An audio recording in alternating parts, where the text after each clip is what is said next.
الحبيب الذي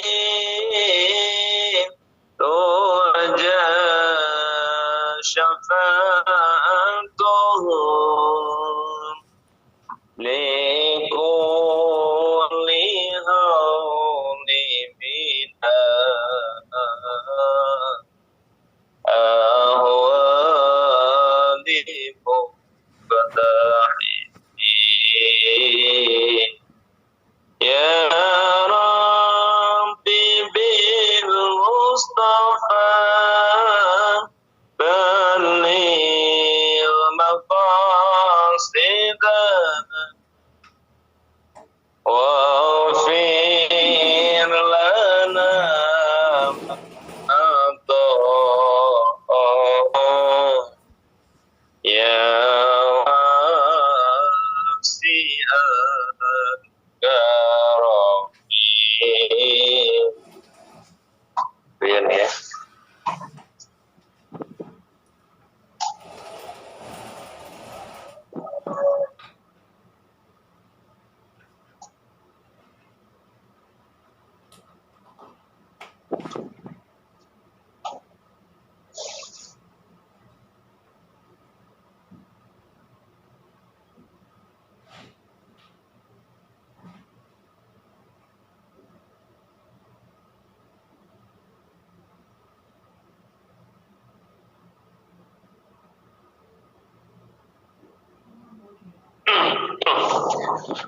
Bismillahirrahmanirrahim. Bismillahirrahmanirrahim. Bismillahirrahmanirrahim. Innal hamdalillah nahmaduhu wa nashkuruhu wa nasta'inuhu wa nastaghfiruh. Wa na'udzu billahi min shururi anfusina wa min sayyiati a'malina. May yahdihillahu fala mudilla lahu wa may yudlil fala hadiyalah. Asyhadu an la ilaha illallah wahdahu la syarika lah wa asyhadu anna sayyidana Muhammadan abduhu wa rasuluh. Allahumma shalli ala sayyidina Muhammadin abdika wa nabiyyika wa rasulika nabiyil ummi wa ala alihi wa sahbihi wa sallim taslima biqadri azamati dzatika fi kulli waqti wa hin. Al-qail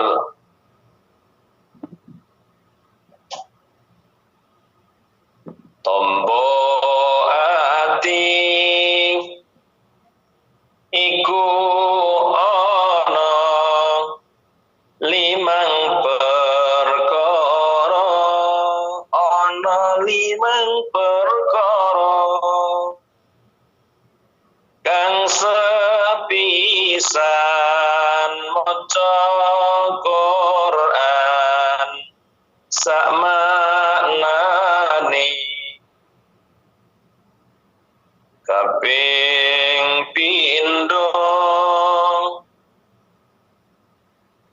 salat wengi lakonono salat wengi lakonono kaping telu wong kang saleh kumpulana kaping papat zikir wangi ingkang suwe zikir wangi ingkang suwe kaping lima watangira ingkang luwe sapa bisa salah siji anglakoni salah siji anglakoni insyaallah Gusti Allah jabahi. Amma ba'du al-mukarramun wal mukarramat, para segenap dewan asatidz wa asatidzah, para pembimbing, para pembina, para pendiri Majelis Taklim Dzikir Shalat Nariyah, dimanapun beliau berada, apapun aktivitasnya. Beliau Ibu Aliul Mar'ah, Ibu Amanah, dan segenap jajarannya yang sangat kami banggakan pengabdiannya, santriawan, santriawati Dzikir Shalat Nariyah, dimanapun Anda berada, apapun aktivitasnya, yang senantiasa diberkahi dan dirahmati Allah Subhanahu wa Ta'ala. Segenap tamu undangan dari berbagai jam'iyah, dari berbagai majelis taklim, yaitu Darus Syafa'ah, Nurul Ihsan, Nikadamit, Iwamit on Air, Hasanah on Air, Sa'adah Al-Muhibbin, Hikmah Kamil, Al-Basr Ridho, Darul Hikmah, atau yang mewakili yang hadir di aula Dzikir Shalat Nariyah pada sore hari ini dalam rangka menghadiri dakwahipun Sohibul Hajah, yaitu beliau Ibu Imas Masiah di ulang tahunnya yang ke-40 tahun. Semoga diberikan umur yang manfaat barokah, selalu diberikan kesehatan, keselamatan, dilancarkan rezekinya, dimudahkan semua urusannya, dikabulkan semua hajatnya, dan semoga mendapatkan jodoh yang saleh dan bertanggung jawab. Amin ya rabbal alamin. Dan juga minta barokah doa untuk Ibu Siti Aisyah, ibu beliau, semoga diberi umur yang panjang, manfaat barokah, kesehatan, keselamatan, diberikan istiqomah ibadahnya, dan semoga selalu dalam lindungan Allah Subhanahu wa Ta'ala. Amin ya rabbal alamin. Dan doa yang paling utama juga ditujukan kepada beliau, putra putrinya atau putri putrinya Ibu Imas Masiah, yaitu Ananda Aulia Safira, semoga dilancarkan dalam kerjanya. Ida Fauziah, semoga dilancarkan kuliahnya. Rizkatul Maula, semoga dilancarkan dalam mencari ilmunya. Semoga ketiga putrinya selalu diberikan kesehatan, keselamatan, jadikan anak yang solihah, yang berakhlakul karimah, yang berguna bagi bangsa dan bangsa. Amin ya rabbal alamin. Dan juga suatu kehebatan dari beliau Ibu Imas Masiah di usia yang 40 tahun, putra putri putrinya sudah ada yang kerja, ada yang kuliah. Subhanallah, berarti umurnya masih muda karena selisih 2 bulan sama saya. Saya besok Maret itu juga ulang tahun saya yang ke-40 insya Allah ya. Mudah-mudahan apa yang menjadi hajat Ibu Imas Masiah dalam tasyakuran miladnya yang ke-40 tahun ini senantiasa diijabah dan diridhoi oleh Allah Subhanahu wa Ta'ala. Barokah amin jamaah yang hadir di aula Dzikir Shalat Nariyah pada siang hari ini ya. Amin ya rabbal alamin. Dan juga kita semua yang hadir di aula Dzikir Shalat Nariyah, mudah-mudahan dalam rangka mengayu bagio derek-derek dedonga napa ingkang hajatipun Ibu Imas Masiah, mugi-mugi dan sababiyahipun napa ingkang dados hajat kula, hajat panjenengan, hajat donya, hajat akhirat, mugi-mugi dipun ijabah lan dipun ridani dening Allah Subhanahu wa Ta'ala. Amin amin ya rabbal alamin. Jamaah yang dirahmati Allah, menurut perhitungan orang-orang dulu, usia 40 tahun memang usia rawan. Banyak ujian yang katanya bahkan sampai dijadikan ukuran oleh seseorang. Jadi kiai ini lek umure urung 40 tahun urung kena diarani kiai katanya. Walaupun kata guru saya enggak seperti itu. Tapi ada orang-orang hebat di antara beliau-beliau, orang-orang hebat itu mengatakan wong enggak dadi kiai urung umur 40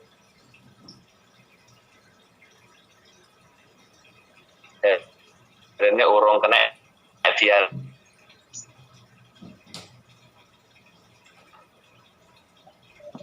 den dibel uang.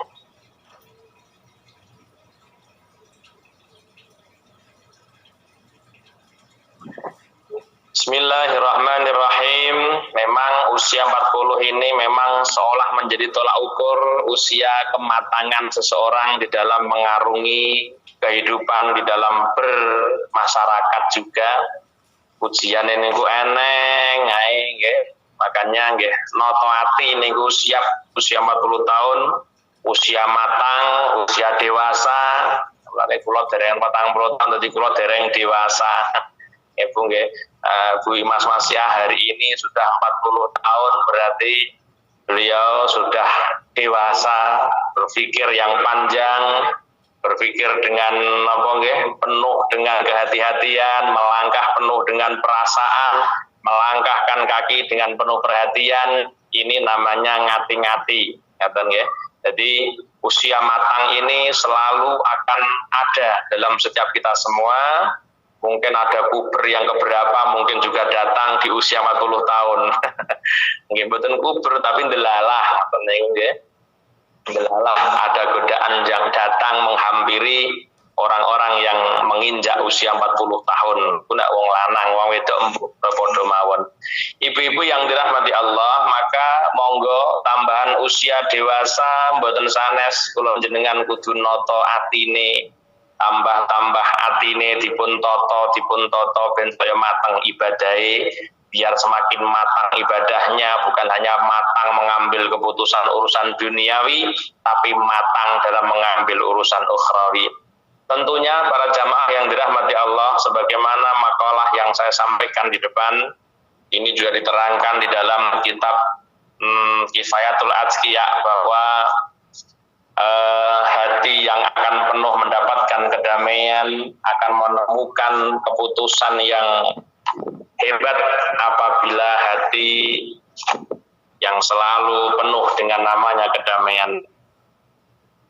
Ya, jadi hati niku menjadi kunci. Lek sampean kepengin bahagia mboten sanes ya kudu duwe ati sing waras, ati sing selamat, ati sing toto.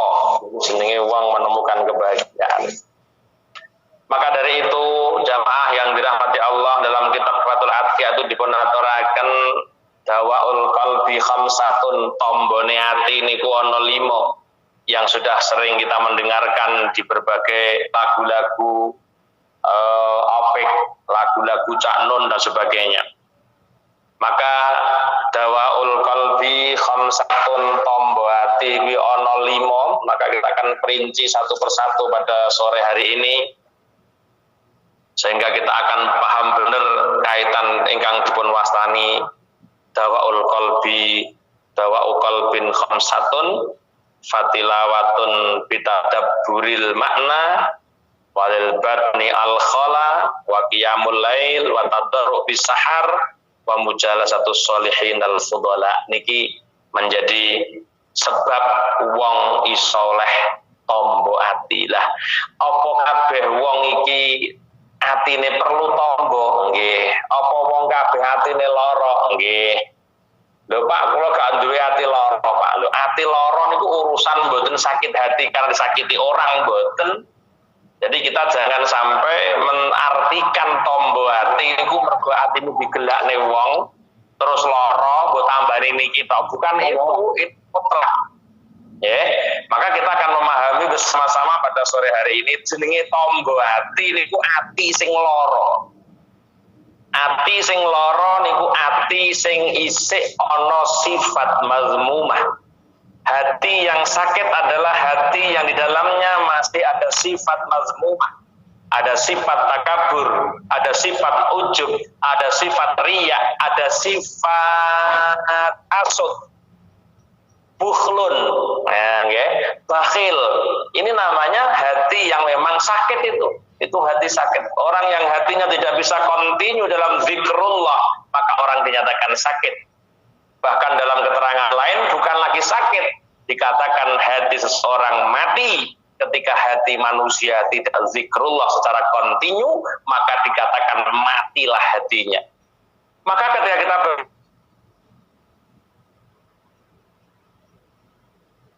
berbicara tombo sampai apa yang kan kita lakukan telepon dulu. Ora sido ditampani. Bismillahirrahmanirrahim. Ya, jadi tombo hati niku sing dikarepno duduk ati sampean digelakno bojone atine lara. terus cukup sama tambani niki mboten, niki tombo ati bukan hanya sekedar itu, tapi mutlak ndi ati sing mboten iso nyebabno eling kalian Allah niku ati perlu ditambani, ati perlu ditambani, ati perlu dokterne.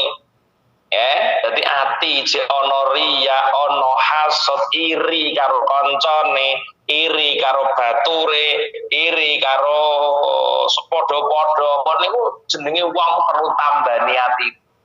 Mula ketika kula berbicara tombo hati, mayoritas manusia berprasangka bahwa yo atiku lara yo lagi maca Quran lemari. Dulu bukan itu aja, ini mutlak ini. Jadi kita jangan sampai punya persepsi kalau dawaul qalbi khamsatun hanya sekedar lara atimu dilokne kancamu, lara atimu diselingkuhi bojomu, mboten niku tok.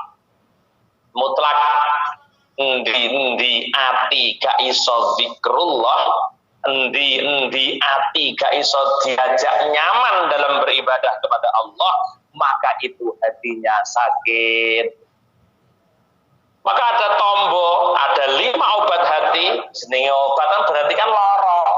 Dari ngomongnya lara, ya mengko ana obat berarti ngomongnya obat berarti ngomongnya lara karena tombo kanggo wong lara. Larane ati iki kena ditambani kelawan 5 perkara. Yang pertama apa? Tilawatul Quran atau membaca Al-Quran. Kenapa baca Al-Quran? Membaca Al-Quran termasuk menjadi obat hati. Kenapa? Karena hati itu dengan membaca Al-Quran ada beberapa hal yang didapat. Satu, dapat menjadi lapang. Wong nek gelem maca Quran mendapatkan beberapa hal, di antara satu dapat menjadikan hatinya lapang. Wong kuwi saya jembar atine. Wong lek jembar atine yo gampang nrimo Bu, wong jembar atine. Ora bakal duwe rasa iri karo kancane wong atine jembar.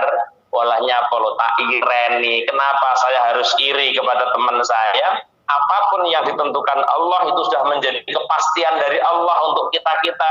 Jadi tidak ada manfaatnya ketika kalau sampean iri dengan orang lain. Dan inilah jembar hati nih. Wong saya jembar hati nih. Dengan membaca Al-Quran, kenapa Al-Quran dikatakan obat hati? Karena hati itu dengan membaca Al-Quran ada 3 hal yang didapat. Satu, dapat menjadikan lapang hatinya. Jembar hati nih. Wong golek atine gampang jembar. Dipaido wong mboten gelo. Didolimi wong sanggup ngapura niku wong sing atine lapang. Ngoten? Apa yang menjadi haknya ketika diminta orang, walaupun itu haknya, dia bisa memberikan. Ketika sesuatu menjadi haknya diambil orang, dia bisa menerima keadaan. Itu jenis wong atine lapang. Itu bersumber dari apa? Dari membaca Al-Quran. Membaca Al-Quran termasuk menjadi obat hati. Kenapa? Karena hati itu ketika dengan membaca Al-Quran ada 3 hal yang didapat. Satu, dapat menjadi lapang. Yang kedua, hatinya menjadi terang, padang, ora gerusa-gerusu. Wong lek atine padang, mengambil keputusan iku yo gampang, mboten gerusa-gerusu, mboten napa mboten alah ceroboh. Wong lek atine padang niku pun sembarang niku saged dihadapi dengan santai. Ketika orang lain sulit menghadapinya, dia dapat menghadapi dengan santai. Karena apa? Karena atine lapang, hatine terang, maka dengan terangnya hati, Masya Allah, manusia dapat mengambil hal-hal yang bermanfaat dalam hidupnya karena terangnya hati, ibu-ibu. Ya, terangnya hati. Yang ketiga apa? Ada rasa takut dan susah. Tidak ada orang yang membaca Al-Quran ada rasa takut dan susah itu. Merasa takut pada murka dan siksa Allah mergo sampean maca Al-Quran. Ngaten? Dengan usaha menghindari sesuatu yang ditakuti. Karena membaca Al-Quran, golek sampean gelem ngen Al-Quran sak maknane kan malah ngerti. Ya Allah, ning Quran diterangno wong-wong sing iso ngempet nafsune besok manggone swarga. Wa amma man khafa maqama rabbih wa nahan nafsa 'anil hawa fa innal jannata hiyal ma'wa. Dia juga akan mendapatkan kesenangan di situ.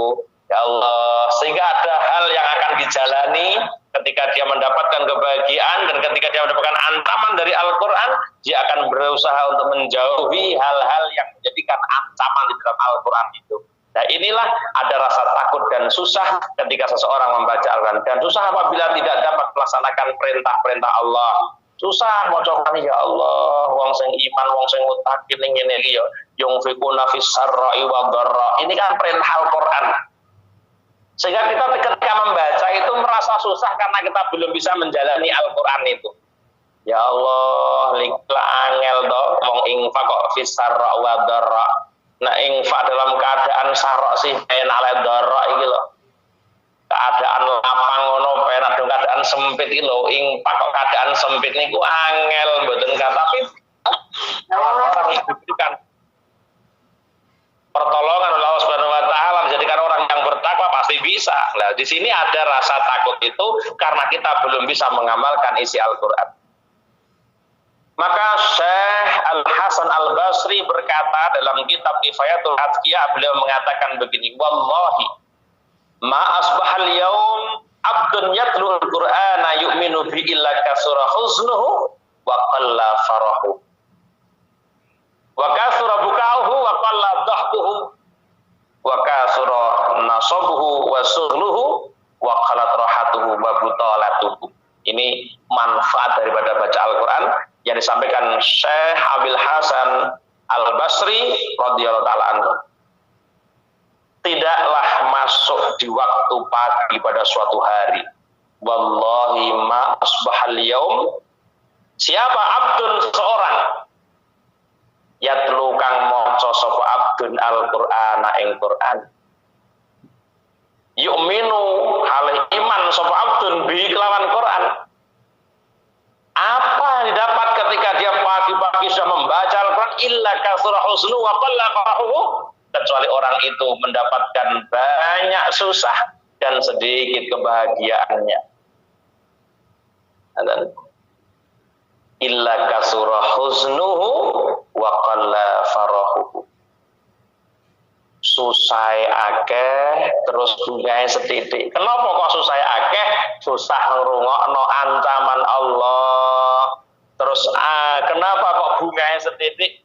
Bungae urung patek iso napa menjalani apa yang diterangkan di dalam Al-Qur'an untuk menjadikan seseorang mendapatkan keberuntungan tentunya, maka akan sedikit bahagianya. Kasrabukahu wa qalla dhahkuhu, orang yang sering baca Al-Qur'an akan banyak nangisnya daripada banyak tertawanya. Ini kata Hasan Al-Basri loh. Kalau lebih percaya kata-kata beliau ini. Kata Hasan Al-Basri sudah tidak diragukan lagi ini kewalian atau kesolehan Hasan Basri mboten diragukan lagi.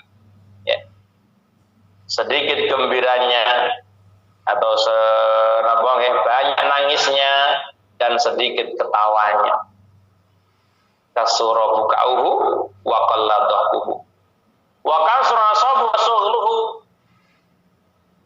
banyak amal kebaikan dan kesibukannya dan sedikit istirahatnya. Wong sing tukang maca Quran iki kasura nasabuhu wa sughluhu, banyak banyak kebaikannya, banyak amal kebaikannya dan banyak kesibukannya, sehingga waqallat rahatuhu, sedikit istirahatnya, wabutolatu, dan sedikit menganggurnya. Nganggur mengkosongkan waktu dari beribadah. Wong kulino maca Quran duweni kehebatan sing kados ngeten iki, sebagaimana disampaikan oleh Syekh Abil Hasan Al-Basri radhiyallahu ta'ala anhu. Ibu-ibu yang dirahmati Allah, maka dengan membaca Al-Quran ini, ketika diikuti dengan bacaan dengan adabiahnya, maka membaca Al-Quran pun akan mampu untuk menjadikan obat hati, bukan hanya obat hatimu sing susah karena urusan dunya, Tapi hati yang susah karena tidak bisa zikrullah, hati yang susah tidak bisa zikrullah secara kontinu, ini pun akan menjadi sebab wong-wong sing maca Quran nalika maca Quran diikuti dengan adabiahnya yang banyak sekali di dalam adabiah membaca Al-Quran, dalam kitab dalam kitab Kifayatul Adhiyah itu banyak sekali adabiah membaca Al-Quran. Mungkin lain kali bisa kita bahas itu adabiah membaca Al-Quran itu. Banyak diterangkan dalam kitab Kifayatul Adhiyah itu. Sudah pernah kita kaji di Hasanah beberapa tahun yang lalu. Ya, ini yang pertama. Ya. Dan juga jamaah yang dirahmati Allah, maka dengan Al-Quran tadi kenapa menjadi obatnya hati? Karena hati itu dengan membaca Al-Quran akan dapat 3 hal. Yang pertama menjadi lapang, yang kedua menjadi tenang, yang ketiga ada rasa takut dan ada rasa susah karena Al-Quran dibacanya. Sampai-sampai Wahab bin Al-Wardi radhiyallahu taala berkata, sampai seorang Wahab bin Al-Wardi berkata juga, nadharna fi hadhil ahadis wal mawaid falam najid syai'an araqu lil qulub wal ashaddu ijtilaban lil huzni min qiraatil Qur'an wa tafahhumihi wa tadabburi. Kata beliau begini, saya melihat dalam al-hadis, banyak hadis yang saya lihat, dan saya melihat beberapa mawaid atau beberapa maidah. Maka setelah saya melihat hadis dan maidah itu, saya tidak menemukan sesuatu yang lebih dapat melembutkan hati. Katanya, tidak ada yang paling dapat melembutkan hati dan lebih hebat untuk menarik rasa susah daripada membaca Al-Quran. Boten enten sing ngalahne maca Al-Quran. Tapi nggih niku wau baca Al-Qur'annya tawang suli bolak-balik, baca Al-Qur'annya dengan makharijul huruf yang benar, dengan tata krama atau adabiah maca sing bener, memahami makna daripada Al-Qur'an itu sendiri, kemudian berusaha untuk zikrullah,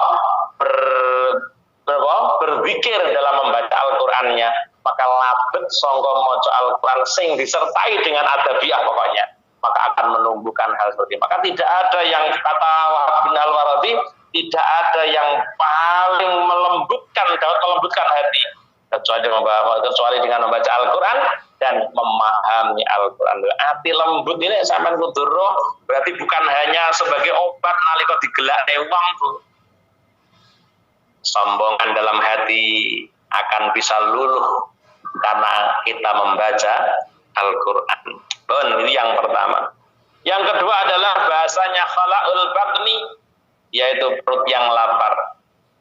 Perut yang lapar juga termasuk obat hati. Kenapa? Karena perut yang lapar itu dapat berakibat hati merasa enak dan selamat dari sifat durhaka dan sombong.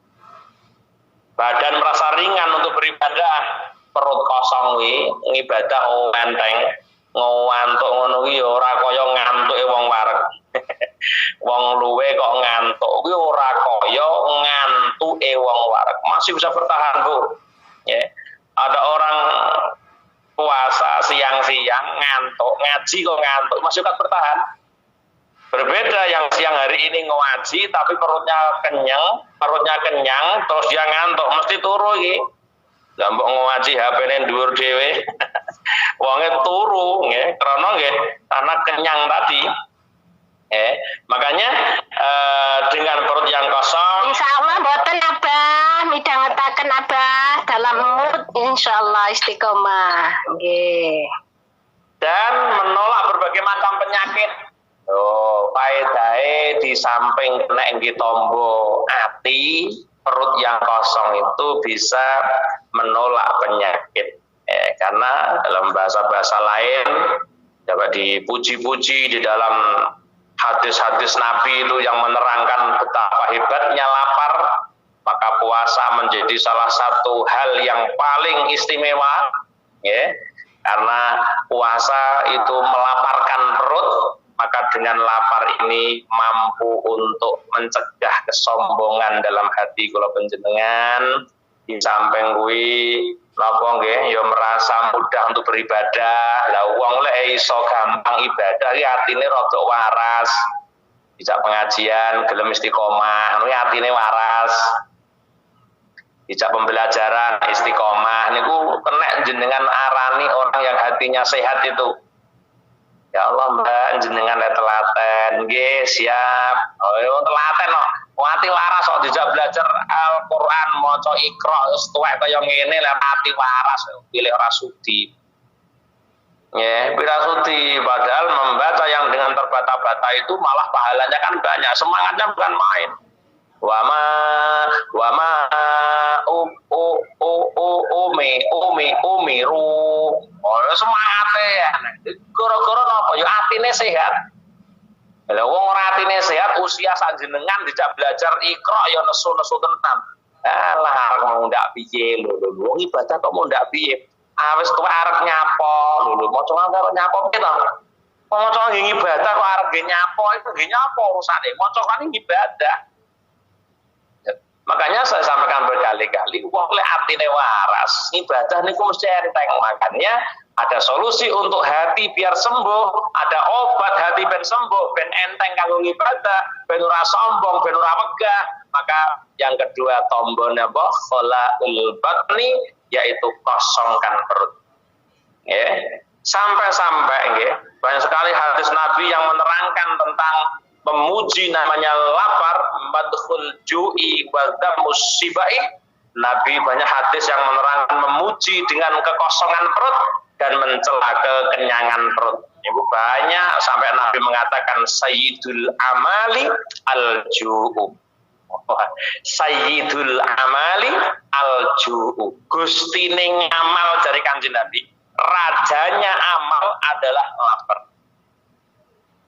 Loh, ini perlu pertanyaan ini ibu-ibu. Kenapa lapar menjadi gustine ngamal? Wong lapar ora ndek tenaga kok malah dadi gustine ngamal. Keterangan lain mboten napa ngoten Kanjeng Nabi dawuh, al-ju'u mukhul ibadah. Lapar adalah otaknya ibadah. Maaf Ustaz, bukannya kalau lapar malah gerangsang Ustaz yang ibadah. Bukannya kita pernah mendengar daripada Anda napa salat angen-angen mangan, anggur salat dhisik mangan dhisik lagi mangan. Kan delok wonge, kan delok wonge. Daripada sampean salat angen-angen mangan luwih becik mangan daripada luwih becik mangan dhisik daripada salat kelingan mangan. Ndak lihat dulu orangnya. Nek kelasnya kaya kula ngaten ya boleh mangan dhisik. Nggih. Jadi kalau Nabi mengatakan sayyidul amali al-ju' rajanya ngamal niku lapar. Kenapa? Dengan perut yang kosong, subhanallah orang mudah melakukan ibadah. Nek ora percaya sama cek Ramadan itu. Tidak ada orang yang punya amal sebagaimana amalan di bulan Ramadan. Wis to hari-hari kula jenengan sampai nitung mon sampai cek mawon hari-hari kita di luar Ramadan dan di Ramadan pasti banyak perubahan, banyak perbedaan. Gitu. Nah, di sini kalau Nabi mengatakan sayyidul amal al-ju' gustine ngamal keluwer mahluwe lapar maksudnya apa? Sumber daripada amal ibadah itu ketika konjen mampu untuk mengkosongkan. Nah, dan kronomi ya perut wahar dicela ya Kanjeng Nabi mboten seneng karo orang yang punya lapar. Nabi biasa 3 hari ndak dahar niku biasa. 4 hari bahkan tidak ada sampai perut diganjel kali watu niku sakit nopo sakit ingin menunjukkan sayyidul amal sakit kepengin membuktikan raja ning ngamal niku wong lek luwe masyaallah betah wiritan orang ngantuk tegese pengajian betah mboten ngantuk urung wayahe mulih ya urung mulai sayyidul amal napa al-ju. Teman cek mawon. Ketika kita di luar Ramadan dan di dalam Ramadan pasti banyak perubahan yang berbeda dalam kehidupan kita. Nah, Ramadan bar subuh ngaji, jam 09.00 ngaji pantes Ramadan. Jam 09.00 esuk ngaji pantes Ramadan. Bar jam 3 bar luhur ngaji pantes. Bar ngasar ngaji pantes, bar maghrib ngaji pantes, bar tarawih malah pantes pindho. Duh, itu bisa terwujud ketika Ramadan. Ibadah sing model ngoten niku bisa terwujud ketika napa Ramadan. Nek mboten Ramadan ndak terwujud. Kali Ibu on air nih yang wandai wanjus, insyaallah yo ngono yo mokso-mokso ora kaya Ramadan katam setunggalan ping pindho saged to Bu. 30 juz bisa khatamkan dalam 1 bulan 2 kali orang bisa khatam. Itu hanya ditemukan di Ramadannya kula jenengan. Coba di luar Ramadan, mampu enggak kita untuk membaca Quran 2 kali dalam 1 bulan khatam tuh pemane sing pat yo wong hebat tenane. Karena di luar Ramadan sangat sulit sekali di dalam mewujudkan sebuah ibadah. Ibu yang dirahmati Allah dimanapun Anda berada, apapun aktivitas saya. Yang kedua adalah khala'ul batni, kosongkan perut. Kenapa harus kosongkan perut? Berdasar dengan sabda Nabi, Sayyidul amali al-ju'. Dalam hadis lain disampaikan, al-ju'u mukhul ibadah. Lapar itu menjadi otaknya ibadah. jadi jajal dhewe mawon ya, jajal dhewe mawon. Nek kula sampean gak gelem jajal ya ora ngerti. Mulane sampai Nabi mengatakan sering kula aturaken teng panjenengan hadis niki, ahyu qulubakum biqilatid dhahki wa qilatis sabuhi wa tahhiruha bil ju' tasfu wa taruk. Kata Rasulullah, ahyu qulubakum, hidupkan hati kalian semua biqilatid dhahki dengan sedikit tertawa. Wa qilatis sabuhi, dan sedikit kenyang. Wa tahhiruha, sucikan hati kalian bilju, dengan lapar. Maka tasfu wa taruku, hatimu bisa jernih, wa taruku, dan bisa lembut hati seseorang. Dale atine wong jernih, atine wong lembut, ya ora mungkin aku sampai duwe rasa takabur, mboten enten. Ora nang, terutama wong luwe takabur ya ditempang pisan goleng arep takabur, jadi takabur apa? Hilang. Makanya berkali-kali kula matur ketika Ramadan sering saya ceritakan tentang panjenengan bahwa napa to khalaul badni kok iso dadi tombo ati, tak baleni malih ora mek tombo ati mergo pegel digerakne wong niku mboten lho Bu nggih. Ampun salah paham niki jenengan kok mek anu lah ikut dipegelni wong iki nggih maca Quran. Alah maca ora karo grundel ya mangga ae. Ora nang perubahan, niate maca Quran apa? Maksudnya mengobati, hati bisa menjadi lebih lembut, hati bisa menjadi bersih. Artinya bersih dari apa? Bersih dari sifat-sifat mazmumah. Paham ya? Jadi aja sampe dipahami ngono to, mutlak jenenge nambani ati ki ati lara ki akeh. Ati lara akeh, ati sosialnya kecil, kuwi atine ya lara. Ati gak tau iso nangis, wong gak tau iso nangis, kuwi atine lara. Nangis bab akhirat to nggih, aja nangis bab dunya. Ngono kuwi atine lara. Wong gak iso nangis ya perlu tanda tanya. Ora iso nangis, mbok ya aku ora tau nangis. Perlu direhab ku atine. Wong ana wong gak iso nangis, nggih. Apa carane kok gembeng lho, ora masalah gembeng niki. Memang hati yang menjadi penentu iso nangis lan botene, sebagaimana yang sering saya ceritakan panjenengan ketika ada sahabat, ketika Nabi memberikan pengajian, sahabat menangis semuanya, satu sahabat tidak menangis. Dia bilang, ya Rasul, kenapa saya tidak bisa menangis ya Rasul? Teman-teman tuh dengar ngaji jenengan sakit nangis, lah kula kok belas betul nangis. Ya Allah, kerasnya hati, akhirnya dipeganglah dadanya oleh Rasulullah. Seketika itu, ketika dada dipegang Rasulullah, laki-laki langsung menangis guguk, boten karu-karuan. Ini tondo kelembutan hati. Maka kita memahami di sini. Oh, berarti tombo hati kok rame dipegeli wong ya Pak. Ndak, lu tak mau bolak-balik jenengan iki dipegeli wong, ora bakal ngerasa pegel lek kapan ati sampean waras, ngono lho Bu.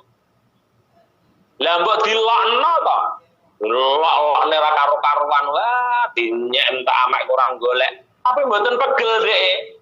Karo sing ngelokne ya mboten pegel, malah sing ngelokne digoleki. Lah padahal dilokne lho tapi iso goleki. Aku duwe apem ya tak ngene sing ngelokne aku. Aku pengen dilokne karo wong kae. Aku duwe apa? Duwe can cinau cae tak ternerono. Lha niku lak sakit apa? Maka tidak ada sakit hati bagi seseorang yang apa? Yang mereka hatinya sudah dilembutkan oleh Allah Subhanahu wa taala, hatinya dibersihkan oleh Allah Subhanahu wa taala. Ora ono lara ati ora muncul, Bu. Perkara didelakne wong diomongi sing lanang selingkuh ora lara atine kok dene. Yo, bojomu selingkuh yo ngono. Anda berang dino yo ora kaget ngono. Yo kok dirasani wong ngene alah yo bene. Tidak ada sakit hati. Kenapa? Hatinya sehat. Maka ketika ada orang hatinya masih sakit, ya harus tambani dengan 5 hal yang seperti yang disampaikan dalam kitab Kifatul Adya ini. Ya. Maka di sini Nabi mengatakan, ahyu qulubakum bi qilatid dhaqi wa qilatis sabu wa tahiruha bil ju' tasfu wa taruk. Hidupkan hati kamu sekalian dengan sedikit ketawa dan sedikit kenyang, serta cucilah hati kamu sekalian. Tahhiruha, sucikan hati kalian semua dengan apa? Dengan lapar. Maka ketika orang mampu mensucikan hati dengan lapar, maka hati itu akan menjadi bersih dan akan menjadi lembut. Bersih saking nopo? Bersih saking sifat mazmumah, bersih dari sifat yang tercela, bersih sangka takabur, bersih sangka bakhil, bersih sangka ngujub, bersih sangka riya, bersih sangka hasud. Bersih dengan apa? Dengan lapar. Maka saya sering mengatakan ketika Ramadan tiba mesti saya tuh ngaji nerangno bagaimana ketika Allah menciptakan akal dan nafsu, mereka semua ditanya, ya akal man ana wa man anta. Akal menjawab, anta robbi an abduka, ana rob anta robbi wa an abduka. Jenengan Tuhan kula kawula jenengan. Dong nafsu man ana wa man anta. Nafsu jawab ana anta. Sampean aku nyapa takon gregete loh. Nafsu sehingga dibuang ning neraka selama 1000 tahun. Dintasnon nah kon neraka takoni man ana wa man anta, jawab ana anta ya anta. Nyapa takon kowe ya kowe, aku ya aku, sampean aku ya aku. Nyapa takon akhirnya dihukum lagi 1000 tahun dilebokne neraka namanya naril ju, neraka lapar. Baru dibangkitkan, diangkat dari neraka lapar 1000 tahun, baru nafsu menjawab man ana wa man anta. Nafsu jawab anta rabbi wa ana abduka. Ini menunjukkan bahwa hati akan bisa menerima situasi dan kondisi apapun. Hati akan bisa bersih dari sifat yang tercela tatkala hati sudah dibersihkan, diajar, diriyadhah dengan cara berpuasa. Maka semakin hari saya katakan orang kalau bisa puasanya itu baik, semakin hari dia akan cemerlang hatinya, ide-ide baik akan muncul di dalam hatinya. Karena apa? Karena dia sudah mau berusaha untuk apa? Menyembuhkan hati yang sakit. Hampir tidak ada manusia yang tidak sakit hatinya, ya. Hampir kabeh wong lara atine. Kapan sampean dilokne wong sik pegel, kuwi berarti ati sampean iki lara, Bu. Apa yang Anda miliki diambil orang kok isih pegel, berarti jenengan masih sakit hatinya. Coba kalau begini cara kita mengecek hati, sudahkah di antara kita yang hatinya sehat? Masya Allah, ya. Ibu-ibu onari sehat kabeh Ustaz, ya. Insya Allah. Ibu-ibu yang dirahmati Allah, dimanapun Anda berada, apapun aktivitasnya, mungkin ini dulu yang dapat kami sampaikan karena terbatasnya waktu, ya. Dari pagi kula dereng kowendel panci kegiatan enten mawon. Oke, muga-muga bareng barokah hajatipun Ibu Imas Masiah pada siang hari ini di usia yang ke-40 tahun. Sehat manai, sehat atine, sehat batinnya, nggih, Bu Masiah khususnya.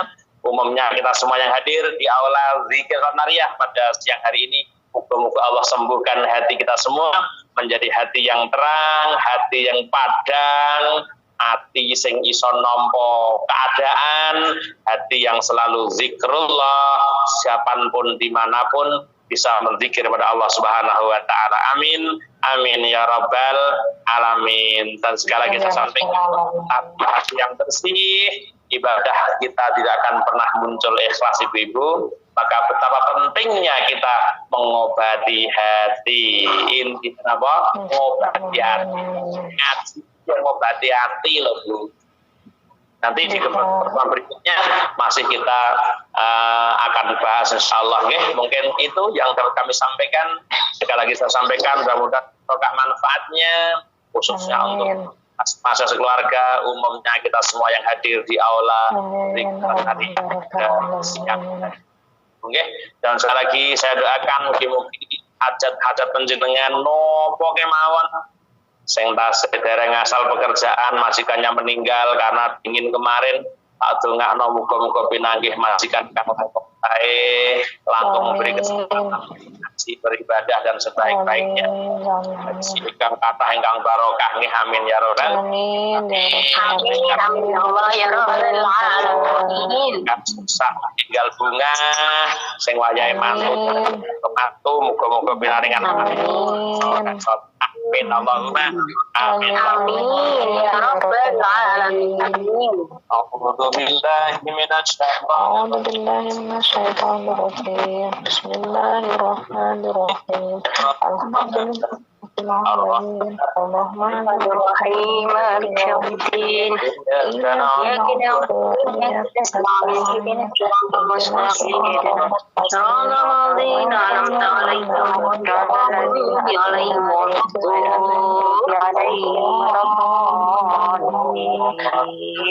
Amin ya Allah ya rabbal alamin. Allahumma shalli wa sallim ala sayyidina Muhammad walhamdulillahi rabbil alamin. Amin. Abdan syakirin abdan yuwafi ni'amah wa yukafi ya Rabbana kama yanbaghi li jalali wajhikal karim wa sultanik Allahumma arhan bi qulubina wa abdanina wa afiyati fid dinina wa safarina ya Allah wa kunna di safarina ya Allah wa kunna sahibah safarina ya Allah wa khalifah ahlina wa khalifatan ahlina Allahumma inna nas'aluka iman daima ya Allah wa qalban wa lisanan dzakira wa badanan sabira wa waladan salihah ya Allah wa waladan salihah salihah wa ilman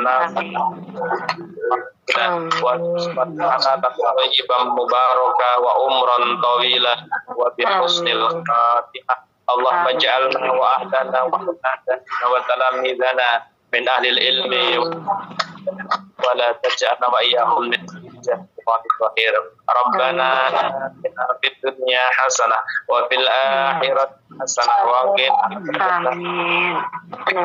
سبحان ربك رب العزة عما يصفون والحمد لله رب العالمين. Hajat ibu Imas masih asal keluarga hajat dunia hajat akhirat lahumul fatihah. A'udzu billahi minasyaitonir rajim. Bismillahirrahmanirrahim. Alhamdulillahi rabbil alamin arrahmanir rahim maliki yaumiddin. Iyyaka na'budu wa iyyaka nasta'in. Ihdinas siratal mustaqim. Siratal ladzina an'amta 'alaihim ghairil maghdubi alaihim waladdallin. Amin ya Allah.